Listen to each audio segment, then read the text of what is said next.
Baik, bismillahirrahmanirrahim. Assalamualaikum warahmatullahi wabarakatuh. Alhamdulillahirabbil alamin wa bihi nasta'in wa ala nawadin wassalatu wassalamu asrafil anbiya'il mursalin wa ala alihi wa sahbihi ajma'in. Amma ba'du. Yang terhormat kepada dosen pengampu yaitu Dr. Azkia Muharram Al-Bantani, dan izinkan kami dari kelompok 3 yang beranggotakan Aryo Aldi, Sania Novalazaka, dan Siti Nuswaibatul Aslamiyah. Di sini untuk pembahasan kelompok 3 materinya yang berjudul Brewing Multilingualisme Diklosia. Baik, untuk pembaca materi yang pertama akan disampaikan oleh Saudari Siti Nuswaibatul Aslamiyah.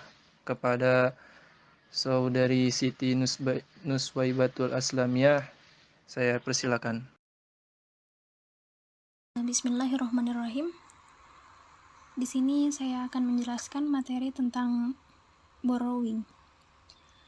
Jadi, borrowing menurut Molina dan Albir adalah to take a word on expression straight from another language. It can be pure without any change, or it can be naturalized to fit the spelling rules in the TL. Menurut Wojo-Wasito, dalam kamusnya, borrowing berasal dari kata borrow yang artinya meminjam atau mengutip. Jadi, borrowing merupakan teknik penerjemahan yang menggunakan kata yang sama dengan bahasa sumber. Di dalam slide yang selanjutnya, terdapat dua jenis dalam teknik borrowing, yakni yang pertama adalah pinjaman murni atau disebut juga pure borrowing, yaitu peminjaman yang tidak merubah apapun dari bahasa sumber. Misalnya, dalam BSU and be like me, your fashion hero. BSA-nya, dan bisa jadi seperti aku, pahlawan fashionmu. Nah, kata fashion itu masih diterjemahkan dengan bentukan yang sama dengan bahasa sumbernya, dikarenakan bahasa sasarannya tidak memiliki arti atas kata fashion tersebut. Dengan alasan demikian, maka dilakukanlah teknik borrowing untuk menerjemahkannya. Nah, kemudian yang kedua yaitu naturalized borrowing, yakni teknik peminjaman yang disesuaikan dengan ejaan bahasa sasaran. Contohnya itu misalnya dalam BSU, and oppressing have been now to lead to revolution, BSA-nya, dan pemberontakan biasanya mengarah menuju revolusi. Nah, kata revolusi merupakan kata yang dipinjam dari bahasa sumber karena bahasa sasaran tidak memiliki padanan kata yang sepadan untuknya atau terjemahan leksikalnya. Terjemahan leksikalnya berupa deskripsi, sehingga dalam proses penerjemahan kata tersebut dinaturalisasikan atau disesuaikan dengan ejaan bahasa sasaran. Kemudian di slide yang selanjutnya membahas tentang multilingualism. Nah, istilah bilingualism atau kedwibahasaan sering juga dianggap sama dengan istilah multilingualism atau kemultibahasaan. Nah, multilingualism ini yaitu istilah yang digunakan untuk menggambarkan keadaan penggunaan lebih dari satu bahasa oleh individu, kelompok, ataupun masyarakat regional, nasional, bangsa, dan negara. Multilingualism menjadi salah satu fenomena yang sosial disebabkan oleh pengaruh globalisasi dan keterbukaan budaya. Berkat kemudahan akses informasi yang difasilitasi oleh internet, semakin banyak orang yang terpapar oleh berbagai jenis bahasa. Nah, multilingualism itu lebih merujuk pada penggambaran seorang penutur yang menguasai lebih dari dua bahasa, bahkan bisa 3 bahasa atau 4, bahkan 5 bahasa sekaligus. Penggunaannya itu hampir sama dengan bilingualism, yakni tahu kapan dan di mana suatu bahasa itu digunakan. Nah, misalnya tuh orang Jawa, selain mampu berbahasa Jawa sebagai bahasa ibunya, dia juga pasti mampu berbahasa Indonesia sebagai bahasa keduanya. Dan misalnya bahasa Inggris sebagai bahasa ketiganya. Bahkan ada beberapa yang bisa bahasa Jepang, Belanda, dan sebagainya. Kemudian masyarakat Indonesia itu adalah masyarakat multikultural yang dibentuk dari perbedaan budaya, termasuk perbedaan bahasa juga. Di samping kebinekaan bahasa daerah yang dimiliki dan bahasa Indonesia sebagai bahasa nasional, kebutuhan akan budaya penguasaan bahasa asing, terutama bahasa Inggris, menguatkan status masyarakat. Masyarakat Indonesia menjadi masyarakat multilingual. Banyaknya bahasa yang digunakan di Indonesia, terutama di kota-kota besar, diiringi dengan mobilitas penduduk yang cukup tinggi, menjadikan kontak bahasa dan budaya tak terhindarkan lagi. Situasi kebahasaan seperti ini tentu saja berpotensi menimbulkan persaingan ataupun konflik antar bahasa, daerah, nasional, dan juga asing. Yang kalau tidak dicermati dan diantisipasi, bisa saja membawa disharmoni sosial yang sangat tidak menguntungkan bagi kelangsungan hidup bahasa, terutama bahasa-bahasa daerah, sehingga memerlukan perencanaan yang tepat dan fleksibel. Kalau di dalam komunitas, multilingualism itu adalah hal yang umum terjadi pada masa-masa awal, ketika tersebar banyak komunitas kecil dengan bahasa sendiri. Kemudian berdagang perlu menguasai dua atau lebih dari bahasa, dan ini berlaku hingga saat ini di daerah dengan keragaman bahasa yang tinggi seperti Afrika, Sub-Sahara, dan India, seperti itu. Dalam masyarakat multilingual, tidak semua penutur harus memiliki kemampuan multilingual. Beberapa negara bagian dapat memiliki kebijakan multilingual dan mengenali beberapa bahasa resmi seperti Kanada, bahasa Inggris, dan bahasa Prancis. Di beberapa negara bagian, bahasa tertentu dapat dikaitkan dengan wilayah tertentu di negara bagian tersebut atau dengan etnis tertentu. Jika mayoritas penutur di suatu komunitas memiliki kemampuan multilingual, ahli bahasa dan mengelompokkan komunitas tersebut berdasarkan distribusi fungsional bahasa di komunitas tersebut. Antara lain, berdasarkan distribusi fungsional bahasa di komunitas tersebut, antara lain yaitu diglosia, kemudian ambilingualism. Mungkin materi yang selanjutnya akan disampaikan oleh pemateri yang selanjutnya. Baik, untuk membaca materi yang kedua akan disampaikan oleh saudara Aryo Aldi. Kepadanya saya persilakan. Baik, di sini saya akan menjelaskan tentang diklosia. Pengertian diklosia, kata diklosia berasal dari bahasa Prancis diklosi. Dalam pandangan Ferguson menggunakan istilah diklosia untuk menyatakan keadaan suatu masyarakat di mana terdapat dua variasi dari satu bahasa yang hidup berdampingan dan masing-masing mempunyai peranan tertentu. Jadi menurut Ferguson, diklosia ialah suatu situasi kebahasan relatif stabil di mana selain terdapat jumlah dialek-dialek utama dari suatu bahasa, terdapat juga ragam bahasa yang lain. Diklosia,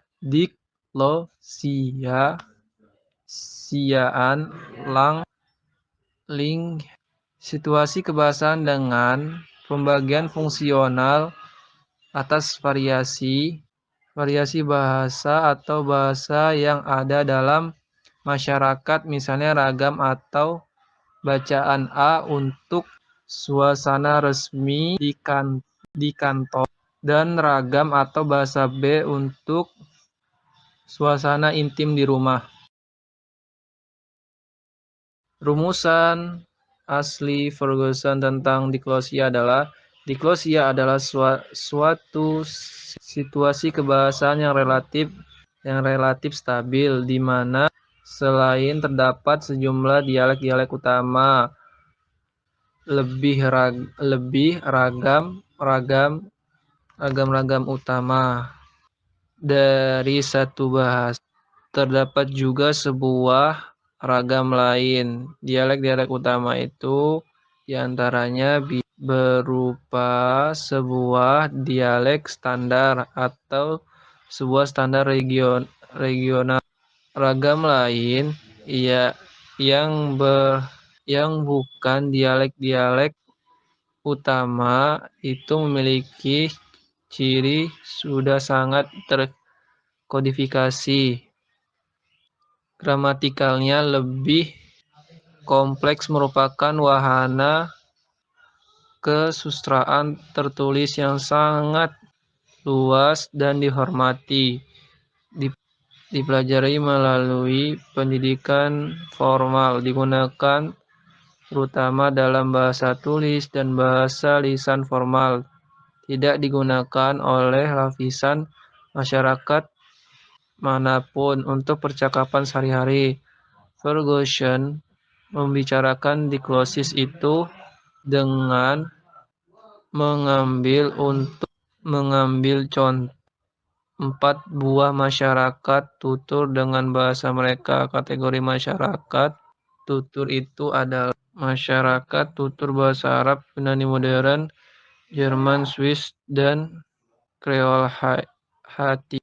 Diklosia ini dijelaskan oleh Ferguson dengan mengetengahkan 9 topik: fungsi, prestise, warisan sastra, perolehan, standarisasi, stabilitas, gramatika, leksikon, dan fonologi. Sekian, saya kembalikan kepada moderator. Baik, terima kasih kepada Saudara Arioldi atas menyampaikan materinya.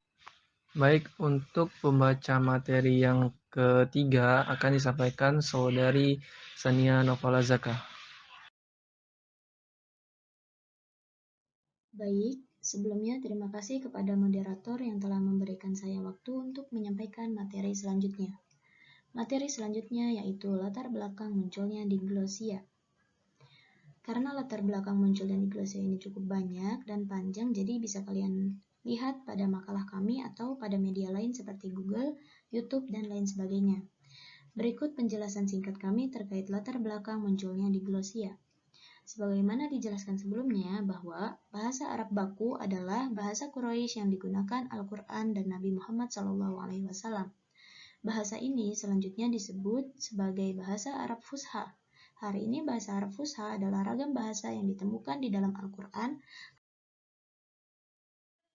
Selanjutnya yaitu kosakata bahasa Arab yang mengalami diglosia. Nah, seperti yang kita ketahui sebelumnya bahwa diglosia adalah suatu situasi kebahasaan yang relatif stabil, di mana selain terdapat sejumlah dialek-dialek utama dari satu bahasa, terdapat juga sebuah ragam lain. Nah, seperti halnya di dalam bangsa Arab, dia mengenal atau menggunakan bahasanya dalam sehari-hari itu menggunakan bahasa Amiyah. Nah, sedangkan orang Indonesia itu biasanya dia lebih belajar kepada bahasa Fusha daripada bahasa Amiyah. Nah, apa sih perbedaan bahasa Fusha dan bahasa Amiyah? Nah, perbedaan antara Fusha dan Amiyah yaitu terdapat pada kaidah-kaidah nahwu dan shorof. Bahasa Arab Fusha sangat memperhatikan pada kaidah-kaidah nahwu dan shorof, sedangkan baik, selanjutnya yaitu contoh kosakata yang mengalami diglosia atau perubahan bahasa yang ada di masyarakat seperti bahasa Amiyah dan bahasa Fusha. Nah, pada layar tersebut terdapat gambar contoh kata yang berasal dari bahasa Amiyah dan bahasa Fusha. Nah, seperti bahasa pasar Saudi dan pasar Mesir itu disebut dengan bahasa Amiyah. dan bahasa Arab resmi disebut bahasa Arab Fusha. Nah, contohnya pada kalimat yang berarti pelan-pelan. Di situ pada bahasa pasar Saudi menyebutnya biswais, dan pada bahasa pasar Mesir menyebutnya birroha, dan pada bahasa Arab resmi menyebutnya birrohati. Nah, contoh selanjutnya itu apa ini? Nah, pada bahasa pasar Saudi selanjutnya yaitu kesimpulan. Kesimpulan dari kelompok kami yaitu menurut Wojewasito dalam kamusnya, borrowing berasal dari kata borrow yang artinya meminjam atau mengutip. Jadi, borrowing merupakan teknik penerjemahan menggunakan kata yang sama dengan bahasa sumber. Borrowing dibagi menjadi dua, yaitu pure borrowing dan nature borrowing. Nah, pure borrowing itu peminjaman langsung atau peminjaman murni.